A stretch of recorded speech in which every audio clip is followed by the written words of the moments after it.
پھر حضرت نوح علیہ السلام اور ان کی قوم کے حالات بیان ہوئے کہ نوح علیہ السلام نے جب اپنی قوم کو توحید کی دعوت دی اور انکار پر عذاب الہی سے ڈرایا تو قوم کے سرداروں نے ان سے کہا، بھلا کیا کہا؟ کہنے لگے آپ تو ہم جیسے بشر ہیں، تو ہماری طرح ہی ہیں آپ، اور آپ کے پیروکار پسماندہ یعنی غریب لوگ ہیں اور کم عقل لوگ ہیں، ہماری رائے میں آپ کو معاذ اللہ ہم پر کوئی فضیلت حاصل نہیں، بلکہ معاذ اللہ ثم معاذ اللہ۔ کہنے لگے آپ تو جھوٹے ہیں، اللہ کے نبی کو کہہ رہے ہیں معاذ اللہ، استغفر اللہ۔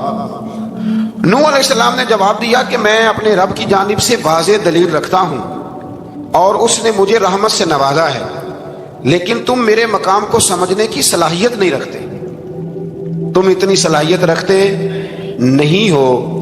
اور پھر ارشاد فرمایا کہ میں تم سے دعوت حق کے سلے میں کسی اجر کا طلبگار نہیں ہوں، اور نہ ہی میں اہل ایمان کو اپنے پاس سے دھتکارنے والا ہوں، اور میں نے یہ دعویٰ بھی نہیں کیا کہ میرے پاس اللہ کے خزانے ہیں، اور نہ میں از خود غیب جاننے والا ہوں، اور نہ ہی میں یہ کہتا ہوں کہ میں فرشتہ ہوں، نہ میں یہ کہتا ہوں کہ جن لوگوں کو تم اپنی نظروں میں حقیر جانتے ہو اللہ انہیں خیر سے نہیں نوازے گا۔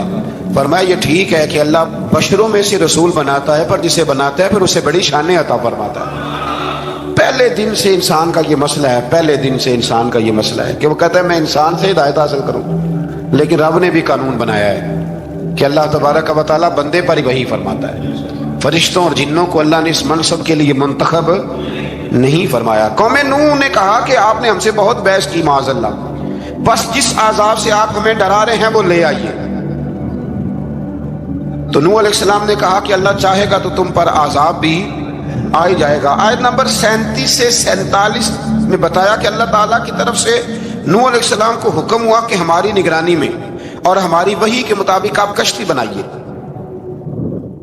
اور ظالموں کے بارے میں ہم سے کوئی بات نہ کریں۔ حضرت نوح کی خواہش تھی کہ یا اللہ انہیں بھی معاف کر دیں، فرمایا یہ ظالم ہے تو میرے نبی ان کے بارے میں مجھ سے کوئی بات نہ کریں، وہ ضرور غرق ہو جائیں گے۔ پھر وہ کشتی بنانے لگے، اور جب ان کی قوم کے سردار ان کے پاس سے گزرتے تو ان کا مذاق اڑاتے۔ یہ آپ کیا کر رہے ہیں؟ آج بھی وزیر مشیر بڑے بڑے لوگ اللہ ماشاءاللہ دینداروں کا مذاق اڑاتے نہیں؟ اڑاتے ہیں کہ نہیں اڑاتے مذاق؟ یہ کن کا طریقہ ہے؟ یہ تو قرآن مجید کہہ رہا ہے کہ حضرت نوح کی قوم جو کافر تھی ان کا طریقہ ہے اہل ایمان کا مذاق اڑانا۔ تو وہ مذاق اڑانے لگے۔ نوح علیہ السلام نے کہا کہ وہ وقت آنے والا ہے کہ جب تمہارا مذاق اڑایا جائے گا اور تمہیں پتہ چل جائے گا کہ رسوا کن عذاب کس پر آئے گا۔ اللہ تعالیٰ نے فرمایا جب ہمارا حکم عذاب آ پہنچا اور تندور ابلنے لگا، تندور سے آگ نکلا کرتی ہے، پانی نہیں نکلا کرتا، اور نوح علیہ السلام کی قوم پر جب عذاب آیا تو پانی تندور سے نکلا، تندور سے اللہ نے پانی نکالا، جہاں سے پانی نکلا نہیں کرتا، تندور ابلنے لگا۔ اللہ اکبر۔ تو اللہ تبارک و تعالیٰ نے فرمایا تو ہم نے نوح علیہ السلام سے کہا کہ آپ خود اور اپنے گھر والوں کے ساتھ اس کشتی میں سوار ہو جائیں اور اہل ایمان کو بھی سوار کر لیں، اور ہر چیز کے جوڑے یعنی نر اور مادہ کو سوار کر لیں، اور ان کے ساتھ ایمان والے بہت کام تھے۔ حضرت نوح علیہ السلام دعائیں پڑھتے ہوئے سوار ہو گئے۔ پھر کیا ہوا؟ کشتی انہیں پہاڑوں جیسی موجوں میں لے جا رہی تھی کہ نوح علیہ السلام الگ کھڑے ہوئے اپنے بیٹے سے فرمانے لگے بیٹے ہمارے ساتھ کشتی میں سوار ہو جا اور کافروں کے ساتھ نہ رہو۔ اس نے یعنی نوح علیہ السلام کے بیٹے نے کہا کہ میں آپ کے ساتھ نہیں بیٹھوں گا، ابھی کوئی پہاڑ آئے گا تو میں پہاڑ کی پناہ لے لوں گا۔ اگر کسی نیک آدمی کا بیٹا کبھی غلط نکل آئے تو اس کا مطلب یہ نہیں کہ اس نے تربیت ٹھیک نہیں کی، ہاں یہ اعتراض چھوڑ دیں، اس لیے کہ نوح علیہ السلام کا بیٹا کافر ہو گیا۔ اور جب سیلاب نظر آیا تو اسے کہا کہ آجا سوار ہو جا، تو کہنے لگا میں نہیں بیٹھوں گا، میں تو کسی پہاڑ کی پناہ لے لوں گا اور میں اس کے اندر چھپ جاؤں گا اور وہ پہاڑ مجھے پانی سے بچا لے گا۔ نوح علیہ السلام نے کہا آج اللہ کے حکم کے سوا کوئی بچانے والا نہیں ہے سوائے اس کے جس پر اللہ رحم فرمائے۔ پھر ان دونوں کے درمیان موج حائل ہو گئی، ایسے ایک موج اٹھی اور حضرت نوح کا بیٹا ڈوب گیا۔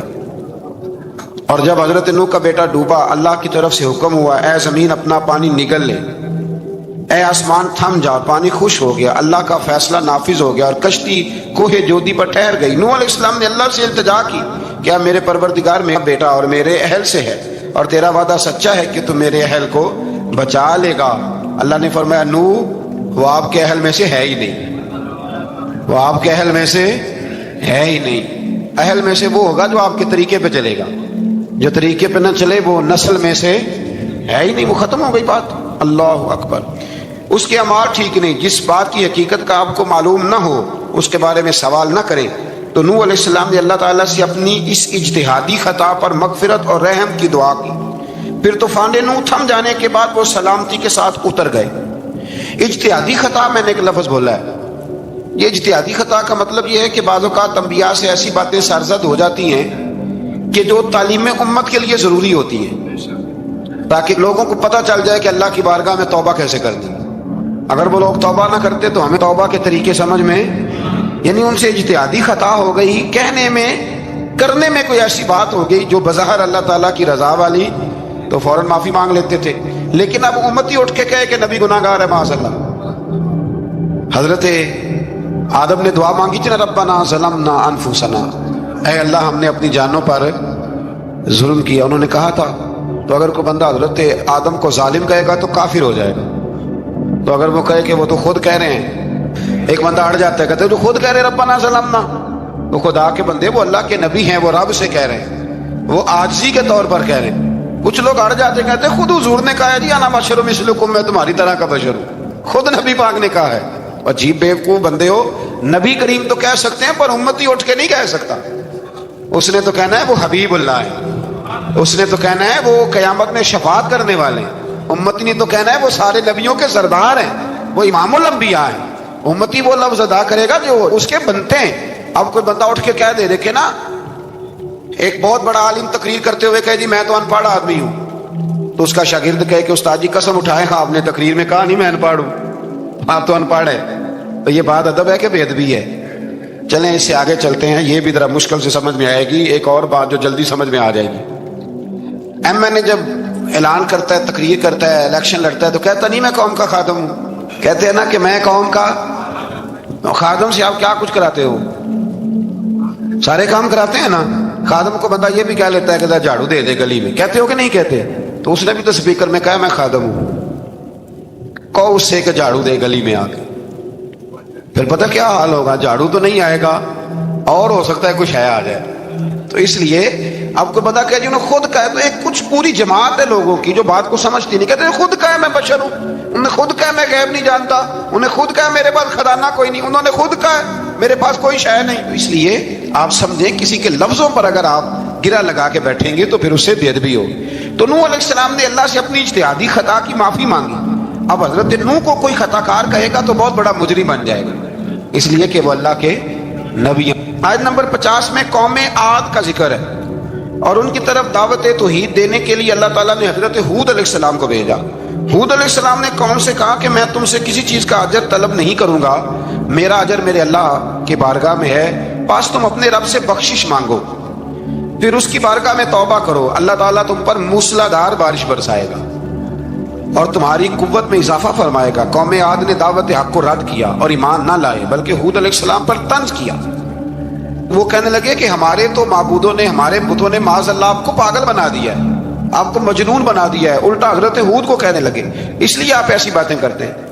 ہود علیہ السلام نے کہا میں اللہ کو گواہ بناتا ہوں اور تم بھی گواہ رہنا کہ میں تمہارے شرک سے بری ہوں، اور میں اللہ پر توکل کرتا ہوں، اور میں نے رسالت کا حق ادا کر دیا ہے۔ آیت نمبر 58 میں اللہ تعالیٰ نے فرمایا جب ہمارے عذاب کا وقت آ گیا تو ہم نے اپنی رحمت سے ہود اور ان کے ساتھ مومنوں کو نجات عطا کی۔ قوم عاد نے اللہ کی نشانیاں اور رسولوں کو جھٹلایا اور دنیا اور آخرت میں لعنت کے حقدار ہوئے۔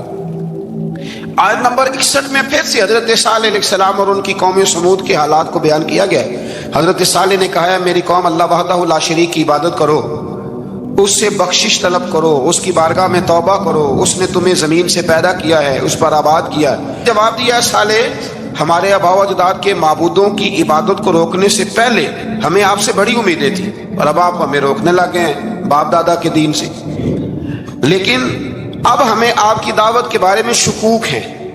صالح علیہ السلام نے اپنی قوم سے کہا کہ یہ اللہ کی اونٹنی ہے اور یہ تمہارے لیے نشانی ہے، اسے چلنے کے لیے آزاد چھوڑ دو اور اسے تکلیف نہ دینا، اللہ اکبر، ورنہ تمہیں عذاب پہنچے گا۔ انہوں نے اونٹنی کی کونچیں کاٹ ڈالی۔ صالح علیہ السلام نے کہا تم صرف 3 دن اپنے گھروں میں مزے اٹھا لو، 3 دن پھر اللہ کا یقینی عذاب آئے گا۔ پھر ایک چنگاڑ نے ان کو آ دبوچا، وہ اپنے گھروں میں گھٹنوں کے بل اوندے پڑے رہ گئے۔ صرف صالح علیہ السلام ان کے ساتھ اہل ایمان اس عذاب سے بچے۔ یہ تین قوموں کا ذکر ہو گیا، نوح علیہ السلام کی قوم کا بھی، ہود علیہ السلام کی قوم کا بھی، اور حضرت صالح علیہ۔ آگے اللہ تبارک و تعالیٰ نے آیت نمبر 69 میں اس بات کا بیان فرمایا کہ حضرت ابراہیم علیہ السلام کے پاس فرشتے بشری شکل میں آئے، انسانی شکل۔ انہوں نے اجنبی مہمانوں کے لیے بچڑے کا بھنا ہوا گوشت تیار کرایا۔ آپ یقین کریں کچھ باتیں لوگ ایسی بیان کرتے ہیں کہ جن کو نہ سن کے بندے کا دل کرتا ہے کہ اس بندے کو بتائیں کہ یار یہاں تو دین سارا پڑھ۔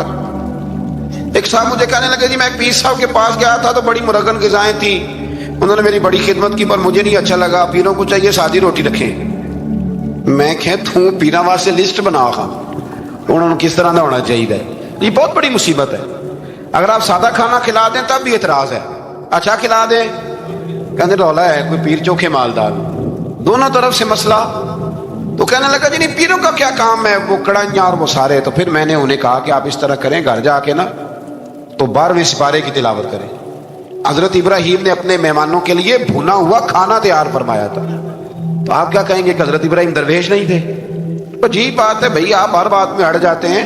دین ہم نے وہ لینا ہے جو اللہ کا قرآن ہمیں دیتا ہے اور رسول اللہ کی حدیث ہمیں دیتی ہے۔ جب انہوں نے دیکھا کہ مہمان کھانے کی طرف ہاتھ نہیں بڑھا رہے تو ان کو ڈر محسوس ہوا۔ حضرت ابراہیم کو فرشتوں نے کہا کہ ہمیں قوم لوط علیہ السلام کے عذاب کے لیے بھیجا گیا ہے۔ حضرت ابراہیم کی بیوی کھڑی تھی، اس پر وہ مسکرائیں تو فرشتوں نے اللہ کی طرف سے انہیں حضرت اسحاق علیہ السلام اور اس کے بعد حضرت یعقوب علیہ السلام کی بشارت عطا۔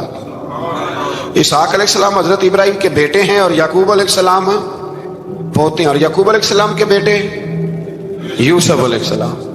ہاں اللہ اگر چاہے تو 7 نسلوں میں نبوت رکھ دیتا ہے اگر اس کی منشا ہو۔ تو حضرت یعقوب کی بشارت دی۔ انہوں نے حیرت سے کہا کہ ہم دونوں میاں بیوی تو بوڑھے ہیں، اس عمر میں اولاد کیسے ہوگی؟ تو فرشتوں نے جواب دیا اے ابراہیم کے گھر والوں، تم پر اللہ کی رحمتیں اور برکتیں ہوں۔ اللہ کی قدرت پر تمہیں کیوں تعجب ہے؟ اللہ فرماتا ہے کہ بیٹے کی بشارت سن کر ابراہیم کا خوف دور ہو گیا اور پھر وہ قوم لوط کے بارے میں گفتگو کرنے لگے۔ ابراہیم بہت بردبار، اللہ سے آہوزاری کرنے والے اور اس کی طرف رجوع کرنے والے تھے۔ اللہ تعالیٰ نے حضرت ابراہیم علیہ السلام کو فرمایا اے ابراہیم اس گزارش سے آپ گریزہ رہیں، اس کا یقینی فیصلہ ہو چکا ہے اور ان پر نہ ٹلنے والا عذاب نازل ہو کے رہے گا۔ وہ کیا گناہ کرتے تھے؟ لوط علیہ السلام کی قوم کو میں نے بتایا تھا، مرد مردوں سے بدفعلی کرتے۔ تو حضرت ابراہیم نے بھی عرض کی، بار بار گزارش کی، بحث کی کہ اللہ مہربانی فرما ان کا عذاب۔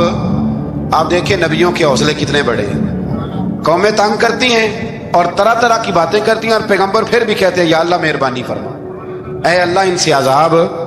آیت نمبر 77 میں حضرت لوط علیہ السلام کی قوم کی بدعمالیوں اور لوط علیہ السلام کے اپنی قوم کو بدعمالیوں کے باعث فرشتوں کی آمد، قوم کے بدعمال لوگوں کے دوڑ کر آنے اور حضرت لوط کو ان کے سمجھانے اور ان کے انکار پر مضطرب ہونے کا ذکر ہے، جس پر فرشتوں نے حضرت لوط کو تسلی دی کہ آپ فکر نہ کریں، ہم آپ کے رب کے فرشتے ہیں، یہ آپ اور ہم تک نہیں پہنچ سکیں گے۔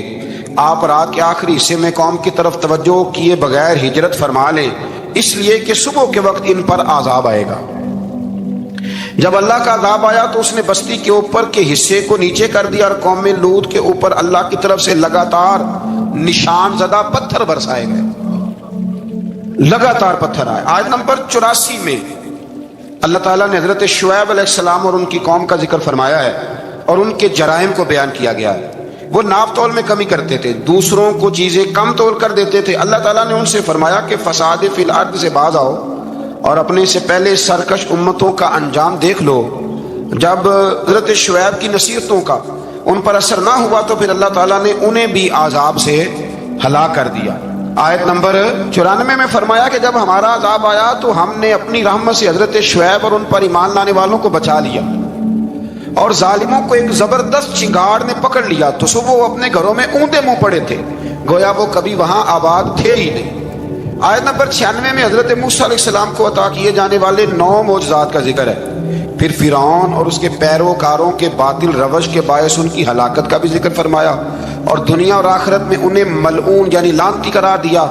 جن بستیوں کو اللہ تعالیٰ نے ہلاک کیا ان میں سے بعض کے آثار موجود ہیں اور بعض کے آثار تک معدوم ہو چکے. ان میں سے ہر بستی والے اپنے ظلم کے باعث ہی ہلاک ہوئے. اللہ تعالیٰ کسی پر ظلم نہیں فرماتا. لوگ خود اپنی جانوں پر ظلم کرتے ہیں. جو شخص عذاب آخرت سے ڈرتا ہے اس کے لیے اس میں نشانیاں موجود ہیں. آیت نمبر 106 سے اللہ تعالیٰ نے انجام کے اعتبار سے لوگوں کی 2 قسمیں بیان کی. 2 قسمیں فرمایا. ایک ہیں سعادت مند لوگ اور دوسرے ہیں بدبخت. فرمایا بدبختوں کا ٹھکانہ جہنم ہے جس میں وہ ہمیشہ رہیں گے، اور نیک بختوں کا ٹھکانہ جنت ہے، وہ ہمیشہ اسی میں رہیں گے، اور ان کے لیے اللہ کی طرف سے نا ختم ہونے والی عطا ہے. آیت نمبر 110 میں حضور صلی اللہ علیہ وسلم کو تسلی دی گئی کہ جس طرح یہ لوگ قرآن کے بارے میں اختلاف کرتے ہیں اسی طرح قوم موسیٰ نے تورات کے بارے میں بھی اختلاف کیا تھا اور اللہ نے ان کے اعمال کا پورا بدلہ انہیں دیا. آیت نمبر 112 سے سرکشی کو چھوڑ کر احکامات دین پر استقامت اختیار کرنے اور ظالموں کے ساتھ میل جول رکھنے سے بچنے کا حکم دیا گیا ہے، اور فرمایا کہ ظالموں سے میل جول کا انجام دوزخ کی آگ. ہم لوگ نہ شکوہ کرتے ہیں، کسی حکومت کو بنے ہوئے 6 مہینے گزرتے ہیں تو شکوہ شروع ہو جاتا ہے، حالانکہ وہ خود تو نہیں نہ بنتے، ان کو کوئی بنانے والا ہے. تو ظالم کا جو مددگار ہوتا ہے وہ بھی ظالم ہوتا ہے. اس لیے احتیاط کریں.